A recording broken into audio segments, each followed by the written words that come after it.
Hello बच्चों, आजच्या या व्हिडिओमध्ये आपण क्लास 8चा जो सायन्सचा लेसन इथे बघत होतो बघा की त्याचं नाव आहे रासायनिक बदल व रासायनिक बंध।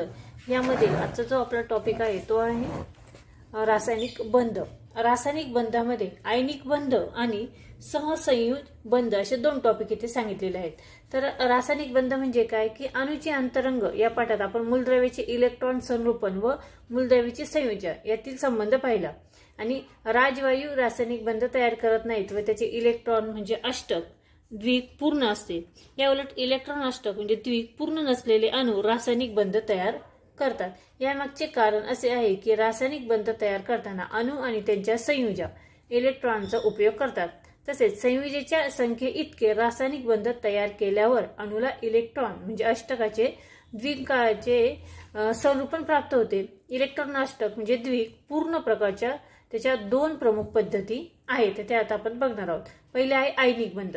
आयनिक बंध म्हणजे काय की प्रथम सोडियम व क्लोराईड या मूलद्रव्यांच्या अणूपासून सोडियम क्लोराईड हे संयुक्त कसे तयार होते हे आपण आता पाहूया। यासाठी सोडियम व क्लोरीनचे इलेक्ट्रॉन स्वरूपण पाहू। सोडियम म्हणजे Na आणि त्याचे रूप 281 आणि क्लोरीन 17 क्लोरीन म्हटलंय ते किती 287 या पद्धतीने आहेत।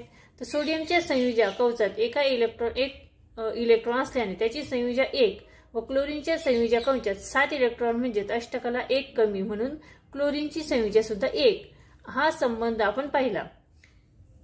या सोडियमच्या अणू व त्याच्यामध्ये M या कवचातील एकमेव संयोजा इलेक्ट्रॉन गमावतो तेव्हा त्याचे उपांत्य कवच L हे बाह्यतम कवच आहे आणि यामध्ये 8 इलेक्ट्रॉन आहेत। परिणामतः आता सोडियमला इलेक्ट्रॉन अष्टक स्थिती प्राप्त होते। मात्र आता इलेक्ट्रॉनची संख्या 10 झाल्यामुळे सोडियमच्या केंद्रातील 11 या धन प्रभाराचे संतुलन होत नाही व निव्वळ +1 इतका धन प्रभार असलेला Na+ हा धन आयन तयार होतो। या उलट क्लोरीनच्या संयोजा कवचात अष्टक स्थितीपेक्षा 1 इलेक्ट्रॉन कमी आहे आणि बाहेरून 1 इलेक्ट्रॉन घेतल्यावर क्लोरीनचे इलेक्ट्रॉन अष्टक पूर्ण होते। मात्र उदासीन क्लोरीन अणूवर एका इलेक्ट्रॉनची भर पडल्यामुळे प्रभार संतुलन बिघडते व निव्वळ -1 इतका ऋण प्रभार असलेला Cl- हा ऋण आयन तयार होतो। आता हे जे सोडियम व क्लोरीन ही मूलद्रव्ये जेव्हा यांचा संयोग होतो पावतो तेव्हा सोडियमचा अणू व त्याचा संयोजा इलेक्ट्रॉन क्लोरीनच्या अणूला देतो व त्यामुळे Na+ हे धन आयन व Cl- हे ऋण आयन तयार होते। विजातीय प्रभारांमध्ये स्थितीज विद्युत आकर्षण बल असल्यामुळे हे विद्युत प्रभारी आयन एकमेकांकडे आकर्षिले जातात व त्यांच्यात रासायनिक बंध तयार होतो। त्यानंतर बघा की परस्परांविरुद्ध प्रभार असलेल्या धन आयन व ऋण आयन यांच्यातील स्थितीत विद्युत आकर्षण बलामुळे तयार होणाऱ्या रासायनिक बंधाला आयनिक बंध असे म्हणतात। बघा परस्पराविरुद्ध प्रभार असलेल्या धन आयन व ऋण आयन यांच्यातील स्थितीत विद्युत आकर्षण बलामुळे तयार होणाऱ्या रासायनिक बंधाला आयनिक बंध किंवा विद्युत संयुज बंध म्हणतात। एक किंवा अधिक आयनिक बंधामुळे तयार होणाऱ्या संयुगाला आयनिक संयुग असे म्हणतात। सोडियम व क्लोरीन या मूलद्रव्यांपासून सोडियम क्लोराईड या आयनिक संयुगाची निर्मिती म्हणजे इलेक्ट्रॉन संरूपणाच्या रेखाटनाचा उपयोग करून आपण आकृती 13.13 मध्ये ते दाखवले आहे। आता आयनावर असलेला +1 किंवा -1 विद्युत प्रभावामुळे एक आयनिक बंध तयार होतो आणि आयनावर जितका धन प्रभार किंवा ऋण प्रभार असतो ती त्या आयनाची संयुजे असते व संयुजे इतके आयनिक बंध तो तयार करतो। आता आपण आकृती बघूया। बघा इथे 11 Na म्हणजे हे Na म्हणजे काय आहे, हे सोडियम क्लोरीन आहे, सोडियम आहे आणि हे Cl म्हणजे क्लोरीन आहे। सोडियम आणि क्लोरीन प्लस = काय तयार होतं NaCl सोडियम क्लोराईड। ठीक आहे। त्यानंतर दुसरी जी आकृती आहे ती मॅग्नेशियम क्लोराईडची आहे। आता क्लोरीन प्लस मॅग्नेशियम, क्लोरीन किती आहे 17, मॅग्नेशियम किती आहे 12 प्लस क्लोरीन किती आहे परत 17 आणि ह्याच्यापासून तयार होतो sodium magnesium chloride. Magnesium chloride या आयनिक संयुगाची निर्मिती मॅग्नेशियम व क्लोरीन या मूलद्रव्यापासून कशी तयार होते ते आकृती 13.4 मध्ये इथे दाखवलेली आहे। संबंधित मूलद्रव्यांपासून संयुगाची संबंधित मूलद्रव्यांपासून पुढील आयनिक संयुगाची निर्मिती, संख्यात्मक इलेक्ट्रॉन संरूपण व इलेक्ट्रॉन संरूपणचे रेखाटन या दोन्ही पद्धतींनी दर्शवा.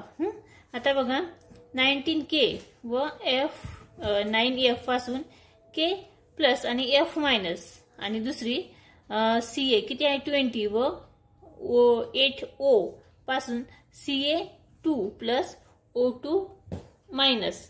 ही जी इथे रेखाटन दाखवलेली त्याची आकृती दाखवा. ठीक. पुढचं जे आहे सहसंयुज बंध.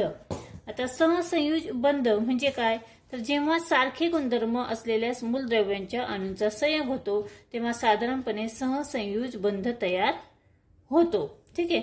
आता अणूचे अंतरंग या पाठात आपण पाहिले की हायड्रोजनच्या अणूमध्ये एक इलेक्ट्रॉन असून त्याचे इलेक्ट्रॉन द्विक पूर्ण होण्यासाठी एक इलेक्ट्रॉन कमी आहे व हायड्रोजनचे संयोग एक आहे. मग हायड्रोजनच्या दोन अणूंमध्ये बंध तयार होताना दोन्ही अणू एक समान व एकाच प्रवृत्तीचे असल्याने ते एकमेकांबरोबर आपल्याला इलेक्ट्रॉनचे संधान करतात. त्यामुळे हायड्रोजनच्या दोन्ही अणूंचे इलेक्ट्रॉन द्विक पूर्ण होते व त्यांच्यामध्ये रासायनिक बंध तयार होतो. ठीक आहे. आता इथे आपल्याला सहसंयुज रेणूची निर्मिती याची एक आकृती दाखवलेली आहे. H आणि H is equal to H2 म्हणजे सारखे गुणधर्म असलेले इथे दोन अणू इथे दिलेले आहेत दोन आणि त्याची संयोजन इथे दाखवलेली आहे.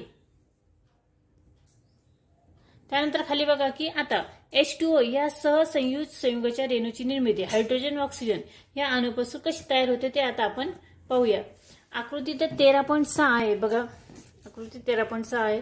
यामध्ये ऑक्सिजन अणूच्या संयोजक कवचात 6 इलेक्ट्रॉन ऑक्सिजनच्या याच्यामध्ये 6 इलेक्ट्रॉन म्हणजे ऑक्सिजनमध्ये इलेक्ट्रॉन अष्टकापेक्षा 2 इलेक्ट्रॉन कमी आहे व ऑक्सिजनची संयोजा 2 आहे म्हणून H2 O रेणूमध्ये ऑक्सिजन अणू 2 सहसंयुज बंधत करून आपले इलेक्ट्रॉन नष्ट पूर्ण करतो. ऑक्सिजनचा एक अणू हे 2 सहसंयुज बंध 2 हायड्रोजन अणूंबरोबर प्रत्येक एक याप्रमाणे करतो. हे होताना दोन्ही हायड्रोजन अणूंचे इलेक्ट्रॉन द्विक स्वतंत्रपणे पूर्ण होते. बघा HO आणि H म्हणजे HH डबल झाला म्हणजे 2 म्हणजे H2 आणि O.